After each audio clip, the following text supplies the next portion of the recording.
미국 정부가 중국 반도체 산업 수출 통제 조치에 대한 공세 수위를 한 단계 높였습니다. 그동안은 저성능 반도체까지는 수출을 허용했지만 사양이 낮은 인공지능 칩에 대해서도 중국으로의 수출을 추가로 금지하기로 한 건데요. 또 중국의 제재에 대한 우회를 막기 위해서 중국 본사의 해외 사업체에 대한 반도체 칩 수출 역시 통제했어요. 미국 상무부의 이번 조치는 지난해 발표했던 수출 통제를 보완하기 위한 차원인데요. 앞서 상무부는 2022년 10월 7일 미국 기술을 사용한 첨단 반도체 장비나 인공지능 칩 등의 중국 수출을 포괄적으로 제한하는 수출 통제를 발표한 바 있죠. 이에 맞서 중국은 고순도 흑연의 수출 통제를 발표했는데요. 우리나라 흑연 수입의 90%가 중국에 의존하고 있는 만큼 관련 업계에 대한 충격은 불가피할 것으로 보입니다. 오늘도 아버지 모시고 얘기 나눠보도록 하겠습니다.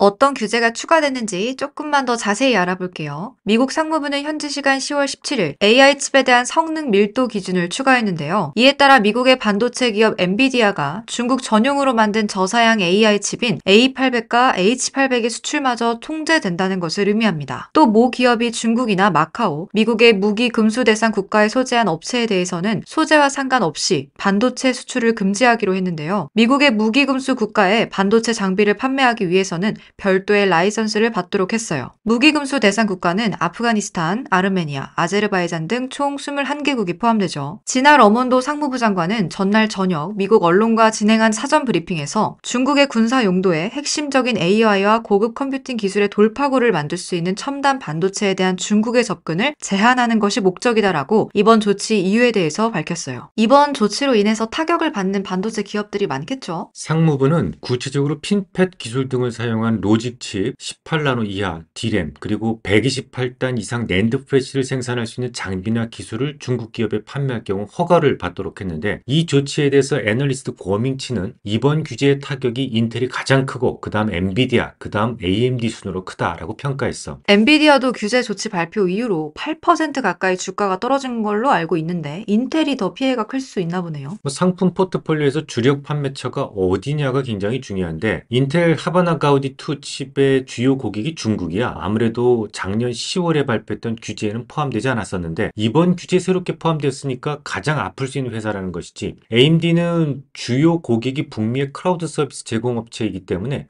이번 조치로 주가가 빠진다면 오히려 매수 기회로 해석해도 좋다, 그런 주장이고, 엔비디아 경우에는 2024년 AI 칩 출하량의 약 15에서 20%가 중국향이라서 부정적 영향이 불가피하다, 이렇게 말하고 있어. 사실 이 규제에 대해서는 한국 기업은 이미 무기한 제재 유예 조치를 받은 상태였기 때문에 이번 조치로 인한 영향은 없을 거라고 그렇게 다들 얘기를 했었는데요. 그래서 우리네 반도체 종목들이 최근 상대적으로 좀 강했던 거라고 볼 수 있을 것 같아요. 아무튼 이번 조치에도 중국은 참지 않고 오는 12월부터 2차 전지의 핵심 원료인 고순도 흑연의 수출을 통제한다고 즉시 발표를 했어요. 맞아. 지난 8월 반도체를 비롯한 첨단 산업에 많이 쓰이는 갈륨, 게르마늄 수출을 제한한 지 2달여 만에 추가 조치를 내놓은 거야. 문제는 고래 싸움에 새우등이 터질 수 있는 건 결국 우리나라가 될 수 있다는 거지. 한국무역협회에 따르면 2023년 상반기 기준 전체 천연 흑연 수입의 90.4%, 인조 흑연 수입의 93.3%가 중국에 의존하고 있거든. 20일 중국 상무부와 해관 총서는 흑연 관련 항목 임시 수출 통제 조치의 개선, 조정에 관한 공고를 발표했는데요. 이번 수출 통제 대상이 된 품목은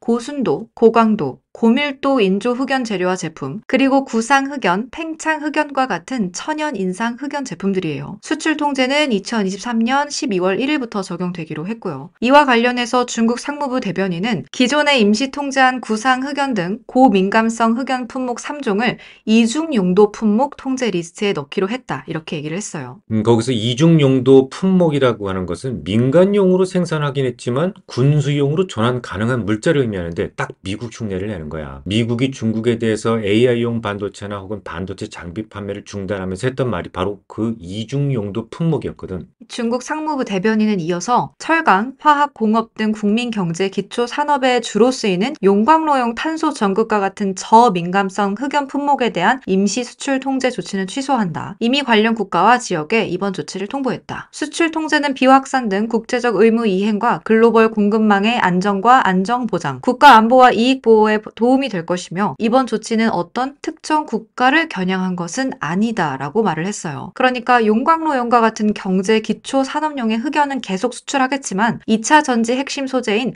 음극재의 원료에 대해서는 통제를 하겠다는 말인데요. 이 중국은 왜 미국한테 두드려 맞고 우리나라한테 화풀이를 하는 건지 잘 모르겠네요. 그러니까 말이야. 실제로 미국을 비롯한 OECD 회원들국과 그리고 또 중국이 상호 간에 디리스킹을 할 경우에 한국이 가장 큰 피해를 볼 수 있다는 IMF 평가가 나왔어. 뭐 심지어 특정 조건을 가정한다면 한국의 GDP 감소율이 중국보다 오히려 더 클 수도 있다라고 나타났는데 22일 날 자체 모델을 활용한 IMF 지역 경제 전망 보고서 분석에 따르면 중국과 OECD가 동맹 중심으로 공급망을 재편하는 이른바 프렌드 쇼어링 상황에서 한국의 GDP는 4% 가까이 줄어들 수 있을 것이다라고 추산됐어. 이수가 먼저 프렌드 쇼어링과 리쇼어링의 차이점을 좀 설명해 줄래? 일단 둘 다 우리에게는 나쁜 정책이에요. 굳이 둘 중에 하나만 선택을 하라고 하면 프렌드 쇼어링이 우리 입장에서 조금 더 나은 편이긴 한데요. 2차 전지 소재를 예로 들어보면 리쇼어링은 우리가 만들던 2차 전지 소재를 미국에서 만들겠다는 걸 의미를 해요. 그러면 우리의 미국향 수출은 당연히 쪼그라들겠죠. 반면에 프렌드 쇼어링은 중국이 만들던 2차 전지 소재를 미국의 우방들이 나누어서 생산하는 걸 의미해요. 우리에게도 그러면 기회가 더 있을 수 있다는 말이 되겠죠. 그래, 잘했어. 이번 IMF의 보고서에는 프렌드 쇼링 상황을 가정해서 중국과 OECD 회원국들이 서로에 대한 의존도를 낮추기 위해서 비관세 무역 장벽을 강화하되 다른 국가와의 교역을 제한하지 않는 그런 환경을 가정을 했는데 그 결과 중국산 제품에 대한 수요 감소와 공급망 변동에 따른 생산 비용 상승 등으로 인해서 장기적으로 중국의 GDP가 6.8% 줄어드는 것으로 나왔어. 문제는 우리나라야. 중국의 위축보단 덜하지만 중국과의 관련도가 아무래도 높잖아. 그래서 GDP 감소율이 2% 이하인 다른 경제권들보다는 피해가 클 것이다라고 평가됐거든. 지금은 많이 감소했다고는 하지만 우리네 대중국 수출은 전체 수출의 4분의 1에 달했었잖아. 당연히 영향을 더 크게 받을 수밖에 없어. 중국이 위축이 된다면 다른 나라들에 미치는 영향도 꽤 있을 텐데요. 물론 세계 경제도 영향을 받아 전 세계 GDP 감소율은 1.8% 정도 수준인데 다만 중국과 OECD를 제외한 나머지 국가들의 GDP 감소는 0.2% 정도로 미미하게 나타났어. 근데 문제는 그거보다 훨씬 더 나쁜 가정도 있다는 거예요. 예를 들어서 중국과 OECD가 서로에 대해서뿐만 아니라 모든 국가를 상대로 비관세 무역 장벽을 강화하는 리쇼어링을 가정한 상황인데요. 한국의 GDP 감소율이 중국보다 더 클 수 있다고 IMF가 평가를 했죠. 리쇼어링 상황에서는 비관세 무역 장벽 강화를 위해서 OECD 회원국들의 대외 구매 의존도를 3%포인트씩 낮추는 경우를 가정을 해봤는데요. 그 결과 중국의 GDP가 6.9% 감소하는 동안 한국의 GDP는 무려 10%가량 줄어드는 걸로 나왔다고 해요. 어마어마하지? 우리나라가 중국보다 피해가 더 클 수밖에 없는 이유는 시장의 유무 때문일 거야. 이수가 아까 말했잖아. 리쇼어링은 자체 시장을 가진 나라에서 모든 것을 생산하겠다는 시도야. 중국은 거대한 인구로 구성된 자체 내수 소비 시장이 존재하기 때문에 어떤 생산품이라도 기본 판매량을 보장받을 수 있어. 자동차를 만들다고 해보자고. 그럼 우리나라 인구에게 모두 팔아봐봐야 그 연구비가 나오겠니? 하지만 중국에서는 인구 전체의 일할만 구매한다고 해도 충분히 BEP에 도달할 수 있을 거야. 쉽게 말해서 우리는 뭔가를 만들어서 우리 시장이 아닌 다른 나라에 팔아야 먹고 살 수 있는 수출 주도형 국가란 말이야. 수많은 생산품을 직접 만들어 봐야 비용만 커지게 되는 리쇼어링 세상에서는 경쟁력이 많이 떨어지는 나라라는 말이지. 이 각각의 나라들이 리쇼어링 등을 통해서 해외 구매 의존도를 낮춘다는 말이 모든 필요한 거를 그 나라에서 자급자족하는 각자 도생의 세상이라는 말인 것 같은데 정말 그런 일은 생기지 말아야 하는데 말이죠. IMF에서 세계 GDP에 대해서도 매우 비관적인 전망을 했는데요. 생산 비용 상승과 비관세 장벽 증가로 인한 자원 배분상의 왜곡 등으로 인해서 전 세계 GDP는 4.5% 쪼그라드는 걸로 나왔어요. 맞아.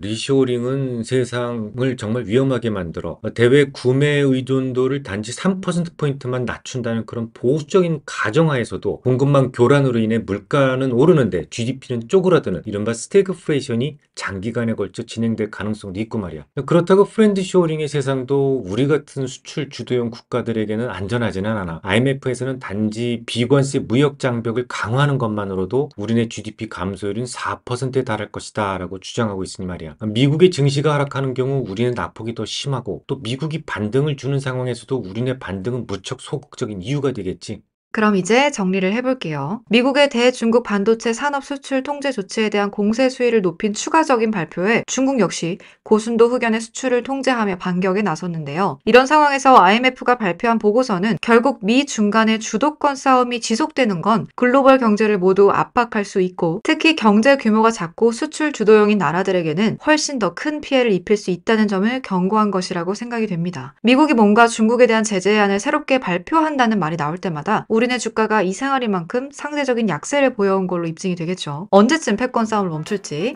정말 그만했으면 좋겠네요. 오늘도 유익한 시간 되셨길 바라고요. 다음 시간에도 유익한 이야기 나누고 싶으시다면 좋아요, 구독, 댓글, 알람까지 아시죠? 그럼 안녕!